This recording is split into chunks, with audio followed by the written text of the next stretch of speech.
相信大家都有好多嘅疑問，唔知道 B-Network 嘅背景 B 幣係咪會真係成為加密貨幣呢？ B-Network 係咪詐騙呢？睇完呢條片，你會知道晒所有嘅答案。喺講重要嘅問題之前，我想講講 B-Network 係乜嘢嚟嘅呢？ B-Network 係一款嘅香港手機掘礦 App 啦，目前就處於呢個嘅測試階段，並唔係真正嘅加密貨幣。目標呢就喺2022年 Q3 上交易所，大家可以去期待。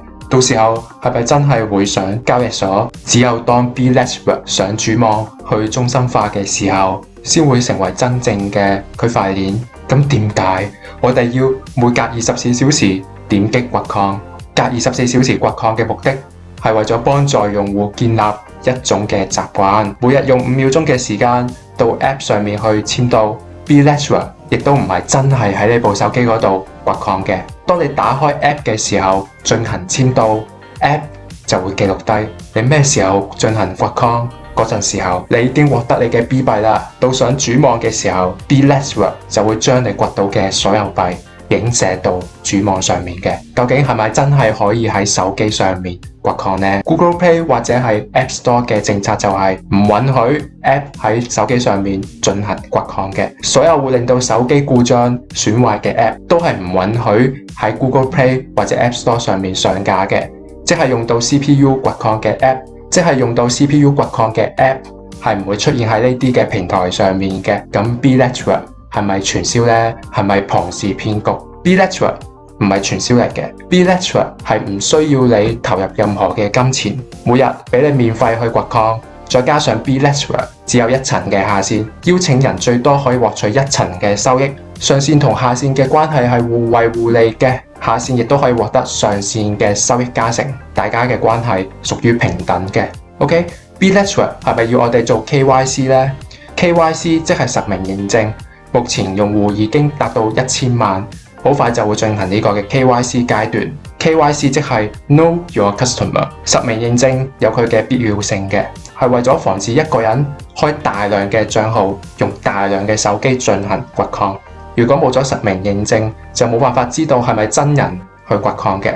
開大量嘅帳號，用幾十部手機甚至上百部手機去製造大量嘅供應，只會損害大家嘅利益。有咗 KYC 之後，就可以將冇效嘅帳號或者幣銷毀，因為一個人冇辦法完成100部嘅手機嘅 KYC 認證，最後帳號就會失效，亦都保護咗大家嘅利益。至於資料安全嘅問題，亦都視乎 B-Network 係咪用第三方平台去完成啦，用乜嘢嘅 KYC 方案俾我哋嘅。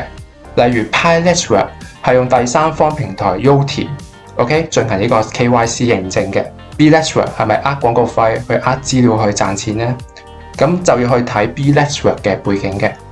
好啦，根據 B.com 嘅官網資料啦，服務條款係受呢個嘅香港特別行政區基本法管轄嘅。如有任何爭議，僅由香港指定嘅法院進行裁決。我亦都揾到公司嘅註冊書啦，創辦人嘅姓名就叫做馮浩軒。但問題就係單靠創辦人嘅姓名係冇辦法知道太多嘅資訊嘅，因為世界上有太多人叫做馮浩軒啦。如果有人知道更詳細嘅資訊，可以留言話我知。另外，我亦都揾到喺2018年嘅時候 B.com 呢個域名曾經被叫價250萬美金。B.com 係一個非常好嘅域名啦，一個好嘅 domain 就係越短越簡單越好，佢嘅價錢就越高。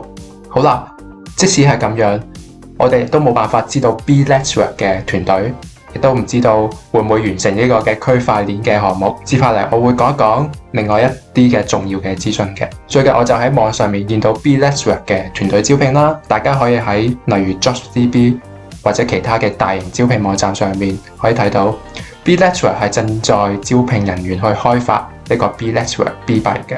既然投資咗咁多， B-Network 亦都係相信佢非常之有錢啦。大家可以期待 B-Game 係唔係會完成呢個嘅區塊鏈嘅項目嘅。OK， 好啦，喺呢個嘅香港嘅招聘網站上面 B-Game Limit 係招聘大量嘅人啦，例如 Chief Information Officer、Senior Developer、Full Stack Developer 同埋 UI/UX Manager。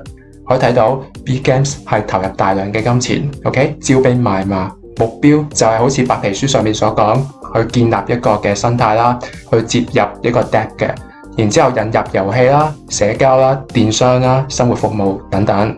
大家可以期待 B Games 係咪會真係完成白皮書所講嘅標嘅 ？OK， 好啦，既然知道佢哋嘅目標亦都有機會完成之後，有一個疑問就係、咁點解 B Letchworth 要免費送啲幣俾我哋呢？點解要免費去俾我哋去掘礦呢？ OK， 咁其實項目方去送加密貨幣並唔係一樣新鮮嘅事嚟嘅。例如恒星幣 SLM 將95%嘅幣去分俾用戶，恒星幣已經上咗交易所㗎啦。咁佢嘅市值排行係第15嘅。項目方係希望貨幣越多人持有越好啦。OK， 因為只有越多人去持有嘅時候，認識嘅人越多，對於幣嘅一個發展就越有利啦。OK， 使用手機掘礦呢個方法啊，已經令到 B 幣可以喺上主網之前已經擁有上千萬嘅用戶。好啦，咁 B 幣同呢個比特幣嘅掘礦模式有乜嘢唔同呢？咁由於 B Letchworth 有90%啊係同呢個 Pi Letchworth 相似，包括呢個嘅掘礦模式啦，同埋一個白皮書嘅 Pi 咧係採用呢個恒星共識協議。Pi 係採用呢個 POW 加 POS 混合機制，特點就係唔會消耗電力啦。B Letchworth 嘅白皮書就冇技術嘅說明嘅，咁 B Letchworth 亦都好有可能使用相同嘅技術啦。POW 加 POS 嘅機制 ，OK， 節點咧就用嚟去收集 App 嘅工作證明，手機 App 使用呢個 POW 啦，去解決呢個數學難題，工作證明就提交俾個 Nodes 節點嘅。比特幣咧就採用呢個嘅隨機算數法啦，只有更加高嘅算力先可以將隨機數嘅問題去解決出嚟，先可以獲得呢個嘅證明嘅。將區塊確認嘅結果俾全網去睇嘅。OK， 咁比特幣係一個嘅 POW 嘅掘礦模式啦，需要好貴嘅設備先可以掘到可觀嘅比特幣嘅。設備同埋電費係非常之貴啦，一般人就玩唔起嘅，所以導致大機構或者有錢嘅人持有大量嘅比特幣。而 B Letchworth 係利用呢個嘅手機掘礦啦，唔消耗電力，每個人都可以參與。咁幣就可以平均分配到每一個人嘅手上嘅。咁我哋都想講個 B Letchworth 同埋比特幣嘅分別嘅，即係喺呢個嘅應用層面上面。OK， 我認為 B Letchworth 同比特幣係非常之唔同嘅。除咗掘礦模式之外嘅唔同之外咧，應用層面方面 ，B Letchworth 係目標係開發手機遊戲嘅。大家都可以睇到佢公司名咧 B Games Limited。OK， 好明顯佢就係以開發遊戲為目標嘅一間公司啦。到時候大家就可以用呢個 Bitcoin 去買呢個嘅遊戲付費產品啦。目標係建立一個嘅生態啦，去接入 Depp 嘅，引入遊戲、社交、電商服務、生活服務等等。大家可以去期待 B Letchworth 會唔會真係可以帶到更加多實用價值俾大家嘅。OK， 比特幣嘅應用層面，我覺得除咗灰色方面之外咧，實用價值就唔係太高嘅。咁係因為佢嘅轉賬速度慢啦，確認區塊就要10分鐘，一筆交易要10分鐘，速度就慢啦。想像一下，如果你用比特幣去超級市場買嘢嘅時候，一旦交易用劑，大家可以想像係咪要等好耐呢？至於 B Letchworth 方面咧，大家可以參考一個 Pi Letchworth 嘅 Pi 係使用呢個恒星共識協議啦，每秒鐘可以處理上千宗嘅交易嘅。OK， 咁效率就非常之高啦。目前已經喺全球建立超過12000個節點嘅。咁 B Letchworth 都喺白皮書上面講過，會喺全世界去建立節點嘅。只有節點越多咧，咁支付嘅安全性先會更加高嘅。好啦，我都想講講手機掘礦係用咗乜嘢嘅技術咧？咁 B Letchworth 手機掘礦嘅技術亦都好有可能去抄襲呢個 Pi Letchworth 嘅，分為3層嘅架構嘅手機 App 啦、節點啦同埋超級節點嘅。節點咧係用嚟收集 App 嘅工作證明啦，手機 App 使用呢個 POW。解決呢個數學嘅難題嘅，只要你打開 App 就開始去解決數學嘅難題啦。工作證明就會交俾節點嘅 Nodes 嘅。咁 Nodes 節點收集越多嘅工作證明咧，就會有機會被選中為呢個嘅 Super Nodes 超級節點嘅。咁超級節點咧係確認佢係第一個區塊，咁獎勵咧就會發到連接住節點嘅手機 App 嘅。